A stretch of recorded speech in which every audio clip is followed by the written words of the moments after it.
Hello viewers, I am Deepti. Today I am going to make second part for Physics ICSE Class 10 KISA paper for the year 2025 starting from section B and question number 4. First part is a slide projector is being used by your teacher for the presentation in class. Name the type of lens used in a slide projector. आपको पता है हर एक object की position के लिए आपके पास particular uses दिए हुए हैं और स्लाइड प्रोजेक्टर का यूज आपका कहाँ पर आता है when we are using convex lens. तो आपका पहला पार्ट का आंसर तो हो गया name the type of lens used in slide projector, तो पहला आ गया convex lens. And second, construct a ray diagram to illustrate the formation of the image in a slide projector. Here object is placed in between f and 2f so that we can get the image जो आएगी इसके अंदर वो magnified आएगी और real और inverted आ जाएगी। आपने ये ध्यान रखना है कि हमने ऑब्जेक्ट को कहाँ प्लेस करना है। तो फर्स्ट पार्ट का तो आंसर हो जाएगा नॉर्मल आपके पास कॉन्वेक्स लेंस। अब कॉन्वेक्स लेंस की जब आप पोजीशन रे डायग्राम बनाएंगे तो it should be like this कि यहाँ पर आ गया आपका optical centre F1 and 2F1 और ऑब्जेक्ट इनके बीच में कहीं हमने प्लेस करना है। रूल्स वही रहेंगे, the object the ray which is coming parallel to principal axis will bend towards the normal and pass through focus और सेकेंड फोकस से वो पास कर जाएगी। Second ray which is passing through optical centre will pass undeviated and it will meet.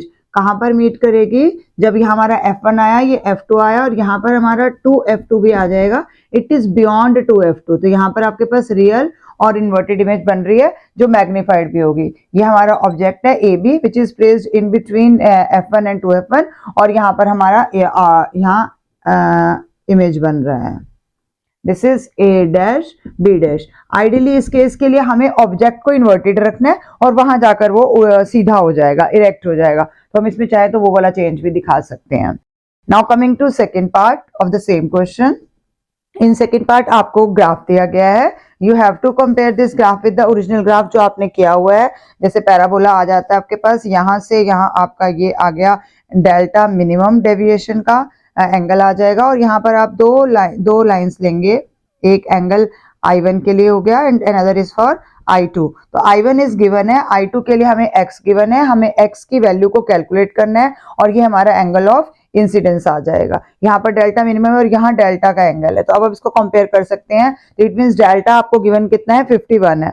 अब हमें first part में करना क्या है? Angle of deviation and angle of incidence when light passes through a triangular prism of angle 62 degree of a certain glass material. तो पहले तो आपने इसको ऑब्जर्व करना है केयरफुली कि क्या डायग्राम में गिवन है, फिर उसके पार्ट्स पे आएंगे। State the angle of minimum deviation of this prism and the corresponding angle of incidence। तो corresponding angle of incidence हमारा यहाँ है I which is equal to 46 degree according to the given graph और उसके corresponding minimum deviation है कितनी है? This is delta minimum and value of delta minimum according to the graph it is 37 degree and angle of incidence at this point is corresponding 46। तो 46 और इसको read करना, इसका आपको 1 मार्क मिल जाएगा। Now calculate the value of x, this is our second part. तो अगर आप केयरफुली ऑब्जर्व करोगे तो फॉर्मूला आपको पता है, delta is equal to I1 I2 plus करेंगे एंड माइनस A। अब डेल्टा की वैल्यू क्वेश्चन में आपको ग्राफ के अकॉर्डिंगली 51 गिवन है। I1 की value it is given as 40 degree and I2 we have to calculate, it is given as x और angle of incidence हमें गिवन है प्रिज्म का 62 डिग्री। तो 40 minus 62 means 22 and 51 plus 22 is equal to x। तो it means कितना आ गया ये 73 डिग्री। तो यहाँ पर x का आंसर आ जाएगा 73 degree. This is what they asked in B part. Calculate the value of x. Again, third numerical. A lens of focal length 20 centimeter forms an inverted image. अब आपको देखना है क्या क्या गिवन है। Focal length is given as 20 centimeter. Forms an inverted image at a distance of inverted image बन रही है तो आप पहचान जाएंगे कि लेंस कौन सा है। At a distance 60 सेंटीमीटर, तो ये इमेज की दी हुई है तो V is equal to 60 centimetre है और क्योंकि गिवन है कि इन्वर्टेड है तो रियल और इन्वर्टेड इमेज जब भी हमारे पास होगी तो रियल होगी तो हमें इसके लिए पॉजिटिव ही लेना है from the lens. Identify the lens, तो लेंस कौन सा हो गया? पहली बात रियल और इन्वर्टेड इमेज हमें कॉन्वेक्स लेंस में ही मिलती है तो कॉन्वेक्स लेंस लिखना है। In B part, how far is the lens present in front of the object means we have to find the object distance. So formula is 1 by V minus 1 by U is equal to 1 by F। तो 1 by U कितना हो जाएगा? 1 by U उस तरफ गया तो 1 by V minus 1 by F। Now 1 by V it is 60 minus 1 by f, it is 20. LCM is 60. 1 minus 3 minus 2 upon 60 minus 1 upon 30. So u is equal to minus 30 centimeter. This is the answer for B part. How far? Object है तो u आ गया object distance. Now calculate the magnification of the image. Magnification is equal to v upon u. v is given as 60 in the question and u we have calculated minus 30, so it is minus 2. तो magnification is minus 2. Minus sign in the magnification always indicate that the image is real. और 2 है मतलब greater than 1 है तो magnified भी है. तो यहाँ पर real, inverted और magnified image आपके पास बन रही है. Next is question number 5. Part 1A is state the relation between critical angle and absolute refractive index of a medium. तो critical angle का आता है हमारे पास sin c और refractive index mu हो गया. It means sin c is equal to हम cosec, इसको हम cosec c भी लिख सकते हैं. c critical angle के लिए है तो sin c is equal to 1 upon mu. जिसका relation मांगेंगे उसकी फॉर्म में हम इसको दे देंगे. Next is B part. Critical angle for glass air interface is 45 degree for yellow. तो critical angle for yellow color it is given as 45 for glass air interface के लिए. Will it be equal to, less than or greater than 45 degree for red light, blue light? तो ये here we have to consider that critical angle को हम C से या IC से किसी भी दिखा सकते हैं. Critical angle is directly proportional to wavelength. तो अगर wavelength increase होगी तो critical angle भी increase होगा. अब फर्स्ट पार्ट के लिए रेड लाइट है तो रेड लाइट का आपको पता ही है रेड लाइट की वेवलेंथ कितनी होती है. वेवलेंथ मैक्सिमम होती है 8000 आर्मस्ट्रॉन्ग. तो अगर वेवलेंथ इसकी मैक्सिमम है तो इट मीन्स क्रिटिकल एंगल भी क्या हो जाएगा इसका मोर देन जितना दिया है उससे ज्यादा हो जाएगा. तो it means more than 45 degree. 45 degree. In B part मतलब इसका सेकंड पार्ट ब्लू कलर के लिए बोला है. तो ब्लू लाइट की वेवलेंथ आपको पता ही है कम होती है वॉयलेट की 4000 के आसपास होती है. इसकी थोड़ी सी ज्यादा होगी तो भी कमी है. तो अगर वेवलेंथ डिक्रीज हुई है इट मींस जो हमारा क्रिटिकल एंगल आएगा मोर देन 45 इसका था और उसका हो जाएगा लेस देन 45. Less than 45. तो मोर देन और लेस देन के टर्म में पूछा है तो हमने वैसे ही देना है. बस आपको लर्न क्या रखना है कि क्रिटिकल एंगल जो है is least for violet या blue color and maximum for red color क्योंकि it is directly proportional to wavelength. इतना आपको अपने लिए भी और रीजन के लिए देने के लिए भी ध्यान में रखना है. Now second part of the same question, A और B ये फर्स्ट पार्ट में थे क्योंकि 3 मार्कर था. Now second is उसका A है which property of light is responsible for the blue color of sky. तो blue color of sky या red color ये सारे किसके साथ जुड़े हुए हैं स्कैटरिंग. तो scattering of light in the sky या इसको हम एटमॉस्फेरिक स्कैटरिंग भी कह सकते हैं. वैसे यहाँ पर ये स्कैटरिंग सफिशिएंट है. Scattering of light is the proper word. Define the above mention property. तो डेफिनेशन में आप कर सकते हैं absorption of light and then reemission of light energy. Reemission कहां से हो रही है by dust particles and air molecules present in air. तो ये डेफिनेशन आपने पूरे देने हैं. एब्जॉर्प्शन एंड री एमिशन इसके कीवर्ड्स हैं ये आपने प्रॉपर्ली मेंशन करने नहीं तो मार्क्स नहीं मिल पाएंगे. लास्ट पार्ट है state the condition required for occurrence of phenomena. क्या कंडीशन है कि स्कैटरिंग हो पाती है. Size of air molecule. If the size of air molecule is smaller than the wavelength of incident light तभी आपकी स्कैटरिंग अलग अलग कलर्स के लिए अलग अलग होगी. अगर हम ये कंडीशन ठीक से नहीं लिखे हमें लिखना है कि size of air molecules is smaller है. स्मॉलर देन किससे आएगा smaller than wavelength of incident light. ये पूरा लिखेंगे आप. इसके अपोजिट अगर हम याद करना चाहते हैं तो if the size of air molecules is bigger than the wavelength of incident light then it scatter all the colours of white light up to the same extent. तो उस केस में फिर अलग अलग कलर्स की स्कैटरिंग अलग अलग नहीं होगी. जैसे हम देख रहे हैं कि ब्लू हो रहा है स्काई तो नहीं हो पाएगा. उसमें मिक्स हो जाएंगे तो व्हाइट या ब्लैक कलर्स आ जाएंगे. अगर सारे स्कैटर कर देगा या कौन से वो अलग अलग पॉइंट्स में आ जाएगा. यहाँ पर आपने smaller than the wavelength of incident light ये कीवर्ड लिखना है. Now coming to third part जिसमें बहुत अच्छा सा डायग्राम आपको दिया गया है. देखा जाए तो पेपर का स्टैंडर्ड बहुत ही अच्छा बनाया गया. हर तरह के क्वेश्चंस इंपॉर्टेंट क्वेश्चंस आपके सामने रखे गए हैं ताकि स्टूडेंट को कुछ चीजें जो है वो याद हैं कुछ वो अपनी इंटरनल नॉलेज से लॉजिकल रीजनिंग से क्वेश्चंस के आंसर दे पाए. नाउ थर्ड के ए पार्ट में डायग्राम आपके सामने है तो आपको पता ही है किसका डायग्राम है. Represented by D shown in the diagram. तो डी इज लेटरल डिस्प्लेसमेंट ये तो आपको पता ही है. ये वर्ड किसके लिए हम यूज करते हैं यहाँ पर, लेटरल डिस्प्लेसमेंट। अब अगले ही पार्ट में वो उससे पूछ लेगा कि इसकी डेफिनेशन क्या है।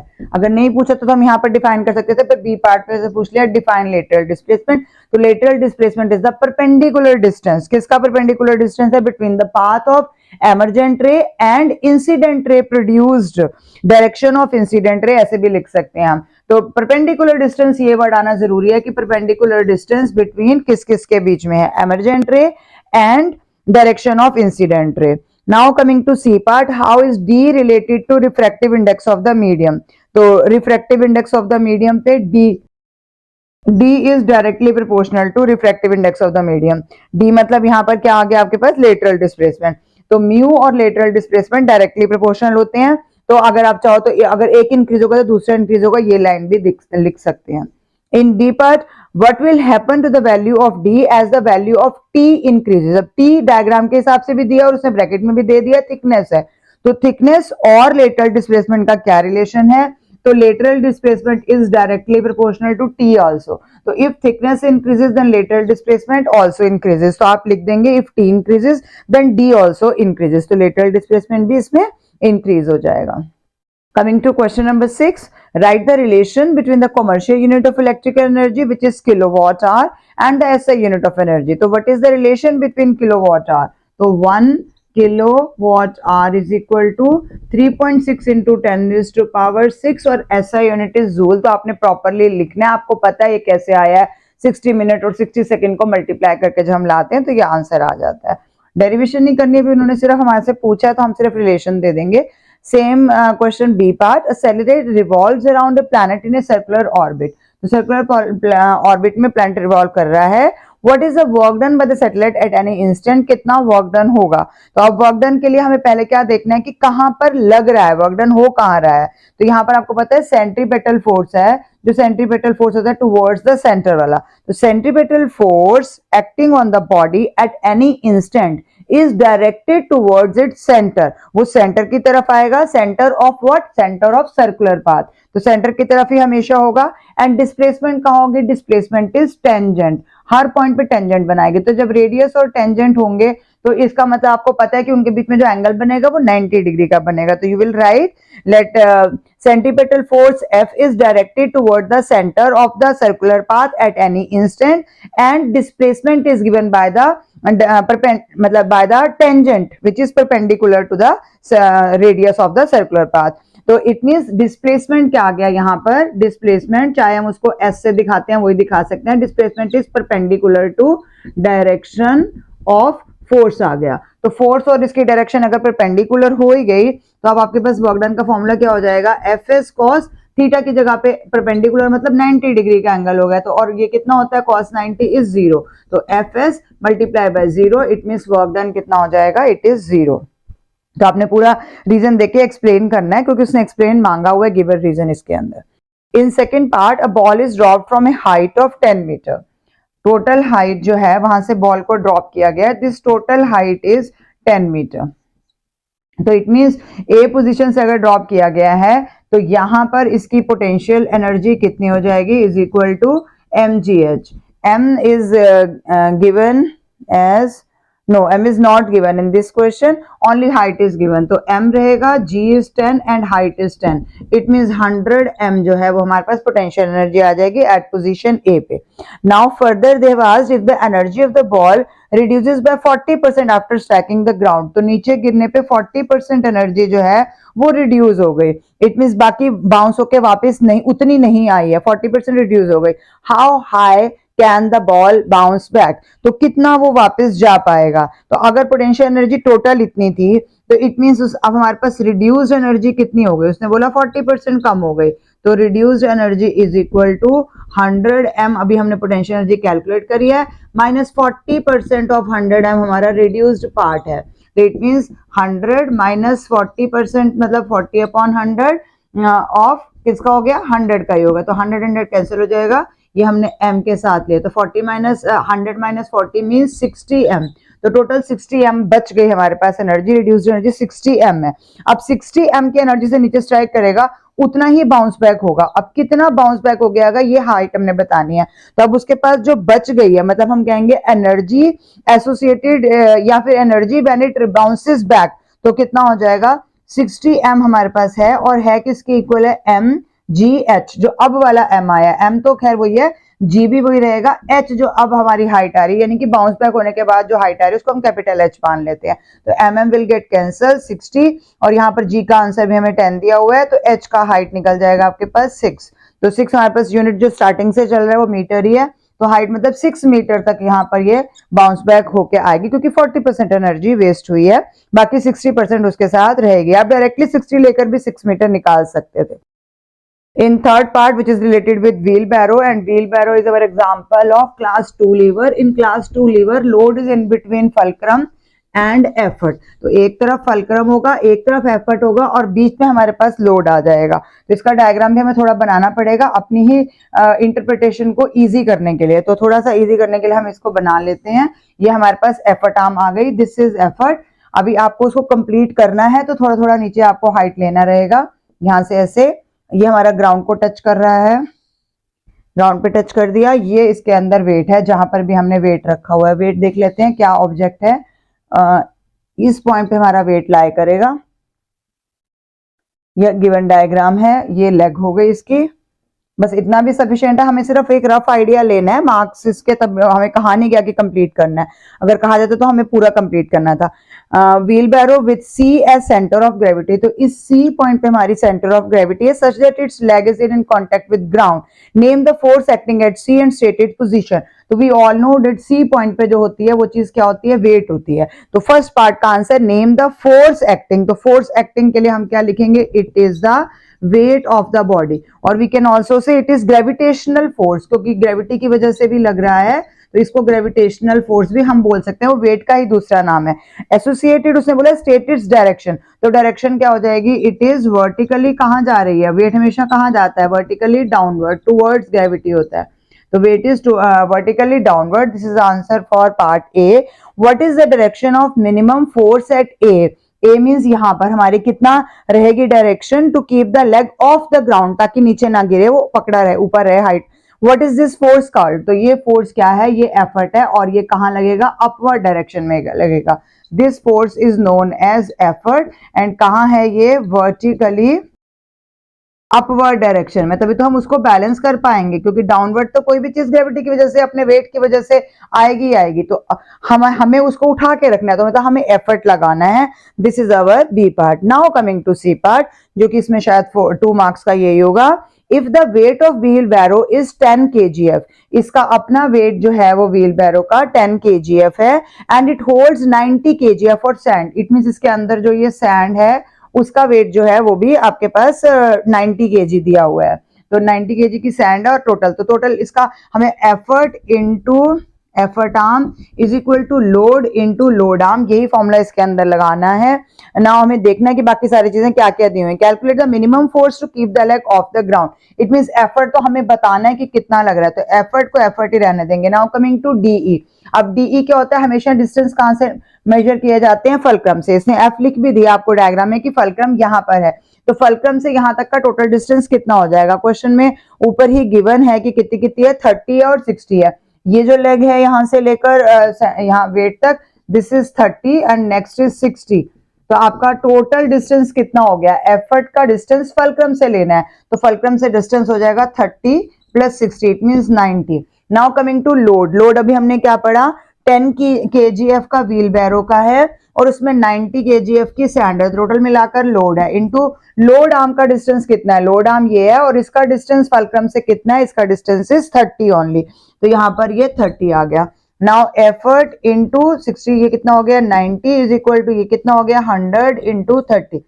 Now effort is equal to 100 into 30 और डिवाइडेड बाय 90 आ जाएगा, 300 बाय 3 आ गया, यानी कि 33.33, इसी में ही आपके पास आएगा। और जो बाकी यूनिट्स जिसमें है उसी में हमें इसका आंसर देना है, तो आंसर इज kgf। तो kgf में ही हम इस पार्ट का आंसर देंगे।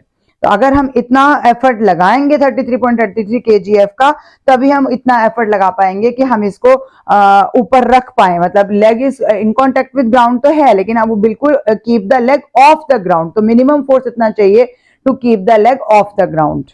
With this, I conclude my today's video. Hope you like the solutions given by me. Thank you for watching till the end. Keep watching, sharing, and subscribe to my channel. And please don't forget to become a member of my channel if you want to enjoy all the videos. Thank you.